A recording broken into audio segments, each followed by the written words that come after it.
Hey, what's up, everyone? Basketballer here. We are now in this fourth game of this March 21st, 2022 NBA Game Day. We got Utah Jazz with a record of 45 and 26, visiting Brooklyn Nets, displaying a record of 37 and 34. The game will be at 7:30 p.m. Eastern Time. That's going to be 7:30 a.m. here in Manila. And again, I'm just inviting everyone who have not subscribed yet to our YouTube account or YouTube channel, Basketballer. Please click on the subscribe button below. At the same time, hit on the bell logo. That way, automatically, you guys will be receiving notifications whenever new videos are uploaded. All right. So let's take a look at the standings first of both teams. All right. Let's starting with the Brooklyn Nets. They are at number 8 in the Eastern Conference. For their last 10 games, they have won 5, so they're actually doing decent. And approaching this game, they're coming off a win. While for Utah Jazz, they are at number 4 in the Western Conference. For their last 10 games, they have won 6. And not only that, they are approaching this game with a 3-game winning streak. Alright, so here we go.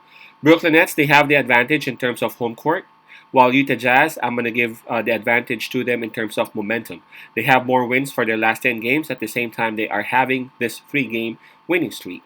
In terms of fatigue, though, I got to give that advantage towards Brooklyn Nets as Utah Jazz already played last night against the Knicks. So let's take a look at the injury list for both teams. Starting with Utah Jazz, man, I see 5 players out for this game. I'm looking at Bogdanovich, House, Azubuike, Conley, and Trent Forrest. So that's a total of, again, 5 players out for Utah Jazz. So let's go ahead and check on Brooklyn. Now, the Brooklyn Nets, they have LaMarcus Aldridge, Ben Simmons, Kyrie Irving, and Joe Harris all still out for this game. So that's a total of 4 players for Brooklyn Nets out for this game. Now I'm looking at the spread. It opened with Brooklyn having -1, but as we speak, it is now at -2. All right. Well, as I was discussing the matchup earlier, Brooklyn Nets have a couple of advantages towards their end, and again, that's their home court, of course. At the same time, the fatigue advantage, as Utah Jazz already played last night against the New York Knicks. It's just that I feel like whenever Kyrie's not around for Brooklyn Nets, and he ain't around because this is a home game for the Brooklyn Nets. The defense towards Brooklyn is a bit easier to do, if you know what I'm saying, and I guess that's self-explainable. That's self-explanatory because the options and the weapons are actually less, right? And for Utah Jazz, someone who actually a team which actually banks on their defense a lot, man. I'm pretty sure that they can somehow, I'm putting in the word somehow, control Brooklyn Nets because of, again, KD. KD is KD, so no matter what you do against him, no matter who you put against him, he would find ways to score. And the best way, around it is to at least minimize the damage that he can do.